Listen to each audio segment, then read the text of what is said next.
जी जी। सबको सलाम। आज crisis of constitutionalism in south Asia इस टॉपिक से यहाँ पर आसमा जहांगीर कॉन्फ्रेंस है। सबसे पहले आसमा जहांगीर फाउंडेशन को सलाम के महकूम और मजलूम तबकों को यहाँ खुलकर इजाज़त होती है कि वो बात कर सके, और शायद ये आसमा जहांगीर की स्पिरिट है कि वो इस चीज़ को। मेरा टॉपिक तो यहाँ पर इन्फोर्स डिसअपीयरेंस के साथ है, मगर थोड़ा इस पर बात करते हैं। 2001 में वार ऑन टेरर के नाम से जब दुनिया में एक नया टर्मिनोलॉजी आया, तो इस वार ऑन टेरर को फॉलो करने के लिए दुनिया का पता नहीं, मगर हमारे इलाके में स्टेट ऑफ एक्सेप्शन कायम कर दिया गया। स्टेट ऑफ एक्सेप्शन में भी यहां पर किसी ने एग्रेगो एगाम्बन, जो एक इटालियन राइटर है, उसका एक बुक है स्टेट ऑफ एक्सेप्शन, जो उन्होंने इटली मेसेलिनी पीरियड में और नाजिज के दौर में जर्मन में जो स्टेट ऑफ एक्सेप्शन था वो बयान किया गया है। उसी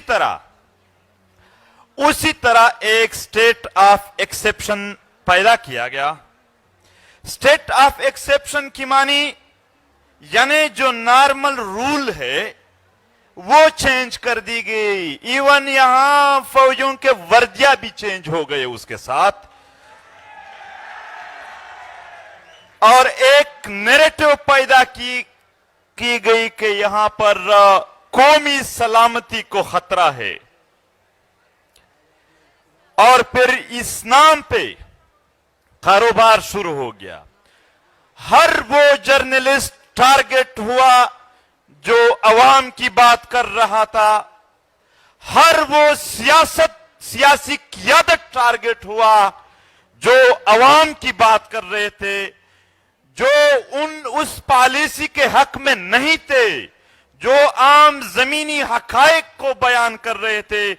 और हर उस मकाम पर हमारे वतन में धमाके हुए जहां पर लोग इकट्ठे हो रहे थे, यानी इज्तिमायत पर पाबंदी, ताकि लोगों की आवाज न सुनी जा सकी।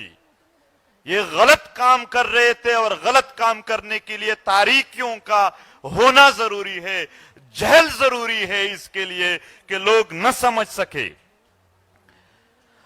मास डिटेंशन हुआ, पूरे इलाके को सीज कर दिया गया, और फिर इस मास डिटेंशन को जस्टिफाई करने के लिए action in aid of civil power जैसे कवानीन, action in aid of civil power किसी ने पढ़ा है? Action in aid of civil power में लिखा है कि किसी को उसके इंटेंशन के बुनियाद पर, यानी एक बंदा सोच रहा है, बेटा है, और आप उसको मार दो कि ये सोच रहा था कि मैं हमला करने वाला हूं। इस तरह के कवानीन लागू कर दिए गए, मिलिट्री कोर्ट्स पैदा किए गए, मिलिट्री कोर्ट्स बना दिए गए, और पुलिसिंग का काम फौज ने अपने हाथों में ले लिया। मेरे दोस्तों, हर रोज फेक इनकाउंटर्स किए जा रहे हैं, लोगों को लापता किया जा रहा है।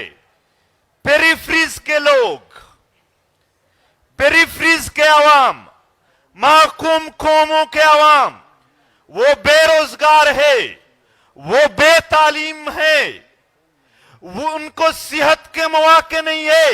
रियासत को चाहिए था कि उनको सेहत के मौके देते, तालीम देते, रोजगार देते, मगर उनको जहनी तवाज़ुन मुकम्मल खराब करने के लिए माओ बहनों को लाशें मिले, मिसिंग पर्सन मिले, लापता अफराद मिले। extrajudicial killing. Dear sir, Rao Anwar who killed 440 person extrajudicially is roaming free, while Ali Wazir, whose family 18 family members were killed by terrorists, is in jail.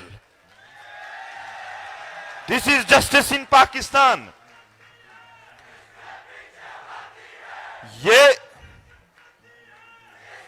ये पाकिस्तान में इंसाफ था. ये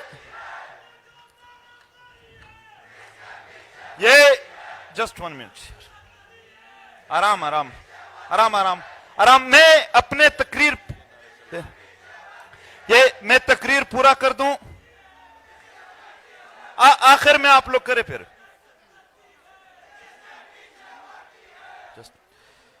देखो,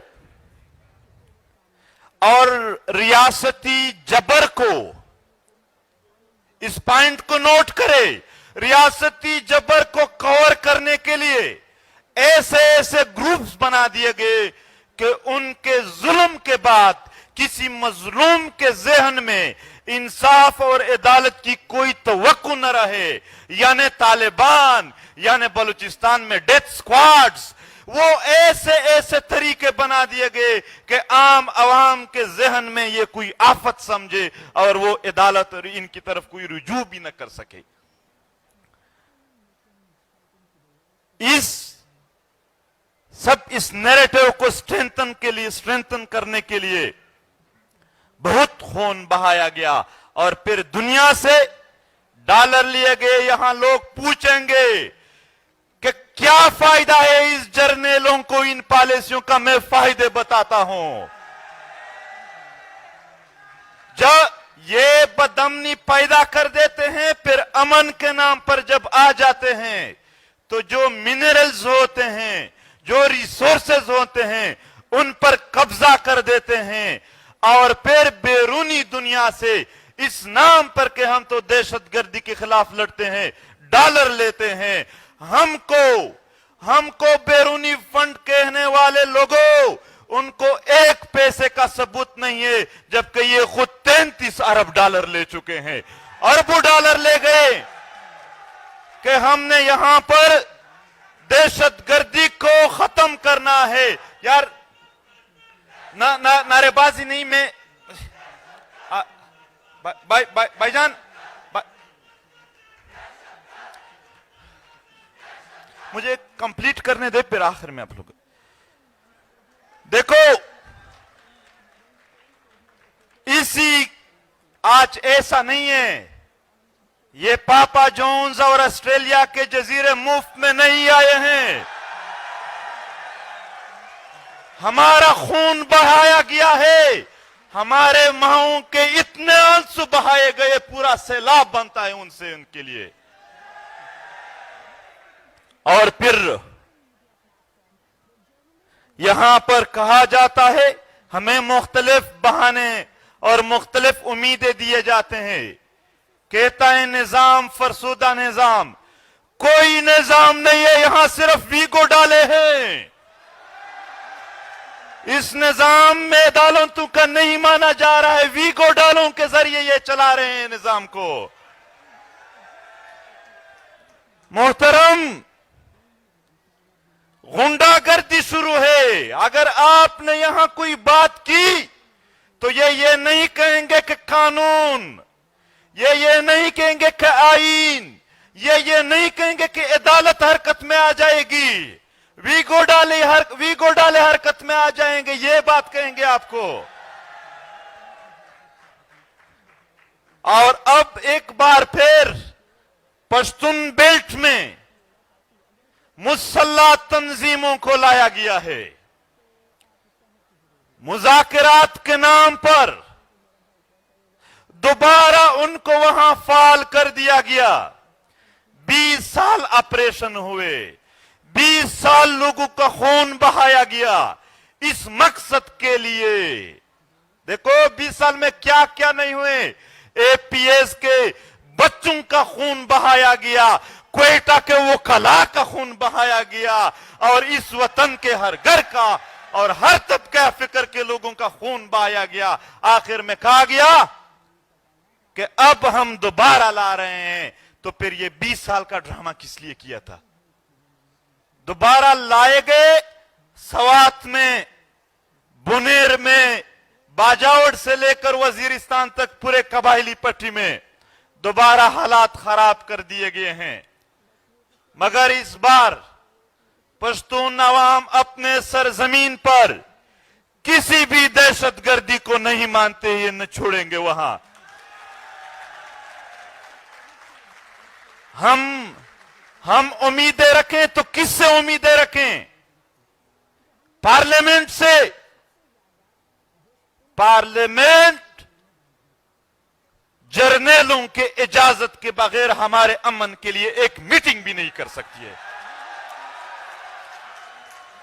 मीडिया से उम्मीदें बांधे, ये मीडिया जर्नलों के इजाजत के बगैर एक टिकर नहीं चला सकते हैं।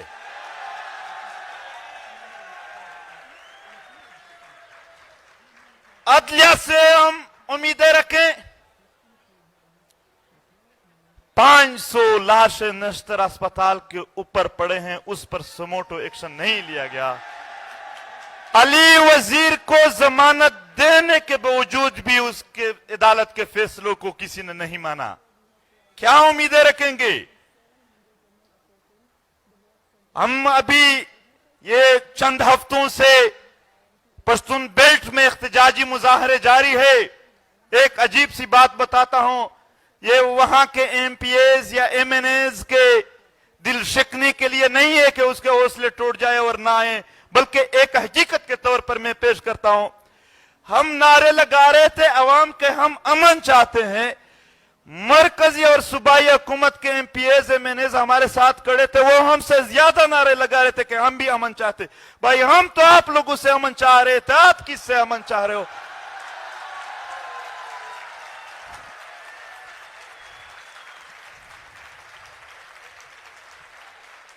भाईजान, जब तक मैंने बात पूरी नहीं की तब तक मैं नहीं बैठूंगा, सही है?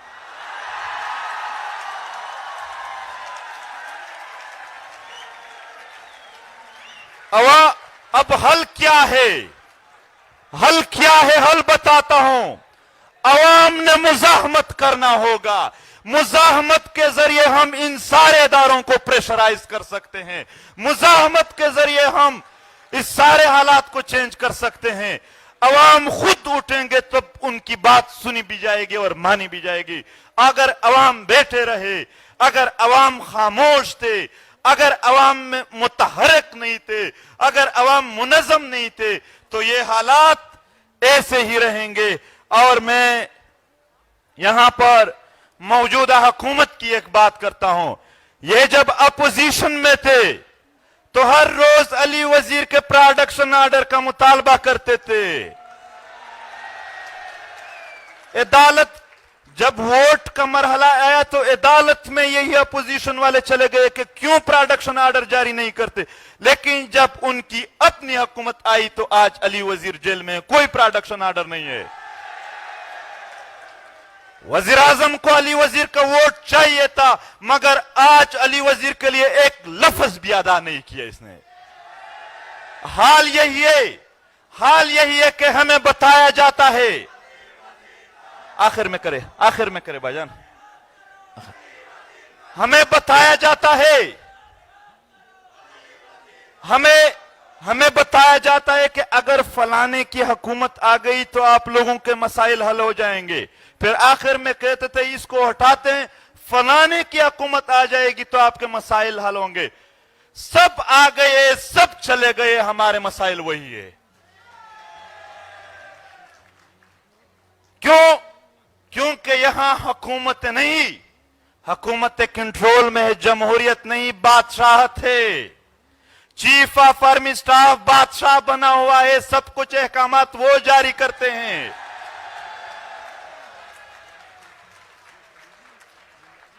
जमहूरी ये अख्तर जान मिंगल बैठे हैं, ये हमारे मुअज़्ज़ज़ शुरका बैठे हैं, पाकिस्तान के आईन और अदालत हम सब मानते हैं, जर्नल नहीं मानते इस आईन और अदालत को। इसलिए वो किसी भी मिसिंग पर्सन को अदालत में पेश नहीं करते हैं। क्या उसका पाकिस्तान के अदालतों पर यकीन नहीं है? मगर एक कारोबार बनाया हुआ है इनसे। आज बावजूद इसके कि सारे एफआईआर्स में अली वजीर की जमानत हो चुकी है, फिर भी वो सिंध में जेल में पड़ा है और फिर भी मौजूदा हुकूमत के लोग हमें इंसानी हुकूक पर दर्स देंगे, तदरीस देंगे, लेक्चर देंगे। आए काफी सुनाया, आइंदा भी सुनेंगे, मगर उम्मीदें नहीं होंगे फिर हमारे।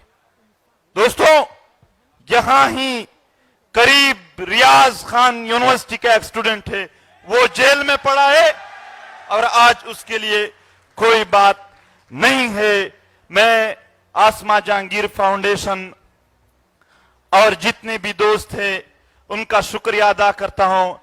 शायद हमारी बातें बाज लोगों के लिए, बल्कि मैं स्पेशल कहूंगा फौजी जर्नलों के लिए तल्ख होंगे, मगर यह एक हकीकत है और हम हकीकी जिंदगी गुजारते हैं। हम बेमकसद, बेमानी और ऐसी मुनाफिक जिंदगी नहीं गुजार सकते हैं कि जुल्म जबर के सामने हम यानी घुटने टेकते। हम खड़े रहेंगे इस्लाम के लिए। शुक्रिया, बहुत बहुत शुक्रिया। वक्त भी ज्यादा लिया, मगर आसमा जहांगीर फाउंडेशन जिंदाबाद। Thank you very much. Manzoor Pashtun spoke very well. मैं